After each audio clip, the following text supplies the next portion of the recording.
ফেনীতে ভারী বৃষ্টিপাত ও ভারতের উজানের পানিতে মুহুরী ও সিলোনিয়া নদীর বন্যা নিয়ন্ত্রণ বাঁধের অন্তত 10টি স্থান ভেঙে গেছে। এতে ফুলগাজী ও পরশুরাম উপজেলার বেশ কয়েকটি গ্রাম প্লাবিত হচ্ছে। বন্যা নিয়ন্ত্রণ বাঁধ ভেঙে যাওয়ায় মঙ্গলবার বিকেল থেকে বাড়িঘরে পানি প্রবেশ করতে শুরু করেছে। মুহুরী নদীর বন্যা নিয়ন্ত্রণ বাঁধের পরশুরাম উপজেলার চিতলিয়া ইউনিয়নের মধ্যম ধনিকুণ্ডা, নোয়াপুর, শালধর এলাকায় 3টি, ফুলগাজী উপজেলার দেড়পাড়ায় 2টি, নাপিতকোনায় 1টি স্থানে ভাঙন দেখা দিয়েছে।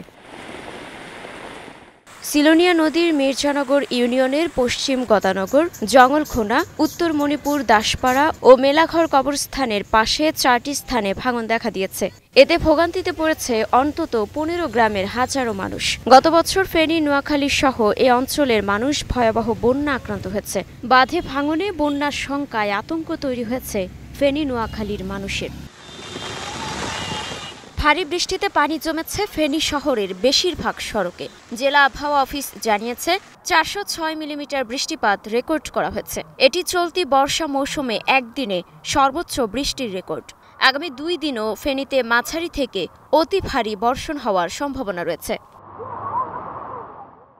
শহরের কলেজ রোড, একাডেমি, কলাবাগান, হাসপাতাল মোড়, রামপুর শাহীন একাডেমি এলাকা, পাঠানবাড়ি, পেট্রোবাংলা, নাজির রোড, শহীদ শহীদুল্লাহ কায়সার সড়ক সহ বিভিন্ন এলাকায় জলাবদ্ধতা দেখা দিয়েছে। সড়কের কোথাও হাঁটু পানি জমেছে, কোথাও আবার কোমর সমান পানি। এতে দুর্ভোগে পড়েছেন স্থানীয় বাসিন্দারা। 2-1টি রিকশা ছাড়া অন্যান্য যানবাহন চলাচল বন্ধ রয়েছে। পানি মারিয়ে গন্তব্যে যাতায়াত করতে হচ্ছে মানুষের। পানি কোথাও কোমর পর্যন্ত জমে আছে। এই অবস্থায় রিকশা নিয়ে যাত্রী পারাপার অনেক কষ্টের ও দুর্ঘটনার ঝুঁকিও বেশি। পানিতে সমস্যা, রাস্তাঘাট তো বন্ধ গেছে অনেক জায়গা।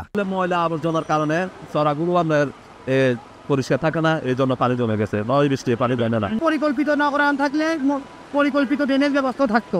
পরিকল্পিত ড্রেনেজ ব্যবস্থা না থাকার কারণে হচ্ছে যে আজকে ফেনী শহরের মধ্যে জলাবদ্ধতা সৃষ্টি হয়েছে। ড্রেনেজ ব্যবস্থার যে অপর্যাপ্ত ড্রেনেজ সিস্টেম এবং এই ড্রেনেজগুলির যে আউটফল সেগুলি পরিষ্কার না থাকা, তো আমাদের ক্যাচমেন্টে আমরা এই আউটফলগুলি আমরা পরিষ্কার করে দিয়েছি, কিন্তু এগুলি ঘাটির দিকে আরও পরিষ্কার করে দিতে হবে এবং ছোট ছোট ড্রেন যেগুলি আছে এগুলোর ক্যাপাসিটি বৃদ্ধি করে এটি করতে হবে। টানা কয়েকদিনের ভারী বৃষ্টিতে পটুয়াখালী পৌর শহরের বিভিন্ন এলাকায় জলাবদ্ধতা সৃষ্টি হয়েছে। ডুবে গেছে সবুজবাগ, শেরেবাংলা সড়ক, পুরান বাজার, নতুন বাজার, এসডিও রোড ও তিতাস মোড় সহ শহরের একাধিক গুরুত্বপূর্ণ এলাকা।